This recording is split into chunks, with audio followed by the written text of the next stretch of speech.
आज दिवसाची सुरुवात मस्त अशा आवळा ज्यूसनी झाली. तर मस्त आवळा ज्यूस बनवला मी माझ्यासाठी, कारण माझे केस खूप गळत आहे एवढ्यात हल्ली, आणि थंडीचे बहुतेक गळतातच, पण माझे जास्त प्रमाणात गळत आहे. त्याच्यामुळे मी बरेच दिवस झाले तर आवळा ज्यूस ट्राय करते. तर म्हटलं चला काहीतरी फरक होईन, बघूया. तर मग त्याच्यानंतर घरातलं सगळं फरची वगैरे सगळं आवरून मी गावाकडे चाललो आम्ही.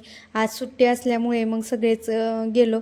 तर यांनी मला तिथं शेतात सोडलं, आणि मग म्हटलं चला जे थोडेसे 2-3 आंब्याचे राहिले होते आळे खुरपायचे, तर तेवढे काढून घेतले मी. हे मागच्या वेळेस आले होते तेव्हा हे काढले होते, आणि आता हे पुढचे 2 आंबे राहिलेत ते मागून लावलेत आत्ता. आणि ते पहिले आहेत, मोठले आहेत ना ते पहिले आहेत. तर मग त्याच्यानंतर सगळं काम वगैरे केलं, आणि संध्याकाळी घरी आलो तर माझा दादा म्हटला, मम्मी तू दमली असशील त्याच्यामुळे आज फक्त मसाले भातच कर, आणि मी तुला चिरून देतो. तर त्याने असं मला चिरून दिलं, आणि त्याच्यानंतर गावाकडून कांदे, सीताफळं, ऊस, आणि झाडांचे मस्त वांगे, काटेरी वांगे होते तर ते सगळे तोडून आणले मी.